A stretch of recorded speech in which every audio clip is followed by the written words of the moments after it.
বিসমিল্লাহির রহমানির রহিম।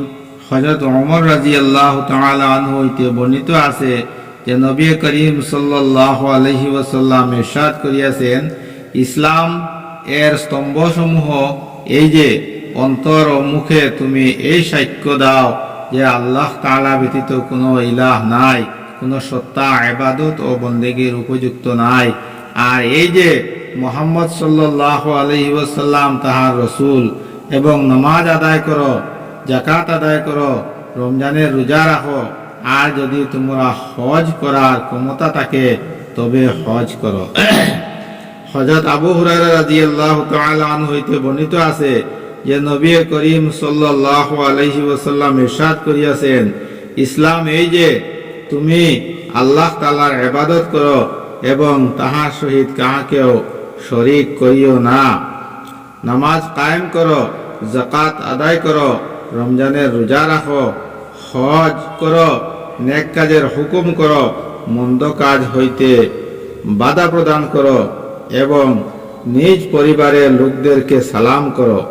যে ব্যক্তি এইগুলির মধ্যে কোনো একটি বিষয়ে ত্রুটি করিতেছে সে ইসলামের একটি অংশ ছাড়িয়া দিতেছে, আর যে ব্যক্তি এই সবগুলি ছাড়িয়া দিল সে ইসলাম হইতে মুখ ফিরাইয়া লইয়াছে।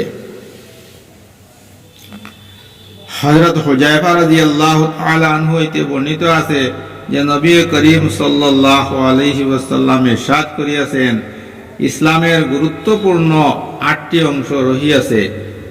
ঈমান একটি অংশ, নামাজ পড়া একটি অংশ, যাকাত দেওয়া একটি অংশ, হজ করা একটি অংশ, আল্লাহ তাআলার রাস্তায় জিহাদ করা একটি অংশ, রমজানের রোজা রাখা একটি অংশ, নেক কাজের হুকুম করা একটি অংশ, মন্দ কাজ হইতে বিরত রাখা একটি অংশ।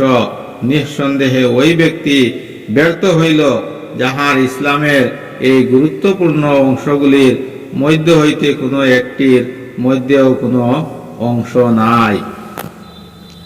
হযরত ইবনে আব্বাস রাদিয়াল্লাহু তাআলা আনহু হইতে বর্ণিত আছে যে নবী করিম সাল্লাল্লাহু আলাইহি ওয়াসাল্লাম ইরশাদ করিয়াছেন, ইসলাম এই যে তুমি বিশ্বাস ও আমলের দিক হইতে নিজেকে আল্লাহ তাআলার সুপুর্দ করিয়া দাও এবং অন্তর ও মুখে তুমি এই সাক্ষ্য দাও যে আল্লাহ তাআলা ব্যতীত কোনো ইলাহ নাই, কোনো সত্তা ইবাদত ও বন্দেগীর উপযুক্ত নাই, মুহাম্মদ সাল্লাল্লাহু আলাইহি ওয়াসাল্লাম তাহার বান্দা এবং রাসূল।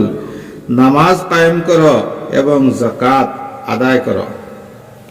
হযরত আবু হুরায়রা রাদিয়াল্লাহু তাআলা আনহু বলেন, একজন গ্রাম্য ব্যক্তি রাসূলুল্লাহ সাল্লাল্লাহু আলাইহি ওয়াসাল্লামের খিদমতে হাজির হইল এবং আরজ করিল, ইয়া রাসূলুল্লাহ, আমাকে এমন কোন আমল বলিয়া দিন যাহা করিলে আমি জান্নাতে প্রবেশ করিব।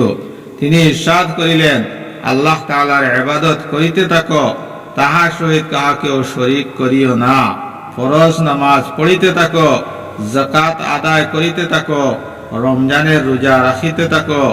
সেই ব্যক্তি আরজ করিল, ওই জাতের কসম যাহার হাতে আমার প্রাণ, যে সমস্ত আমল আপনি বলিয়া দিয়াছেন তদ্রূপ করিব, উহাতে কোনো কিছু বাড়াইব না।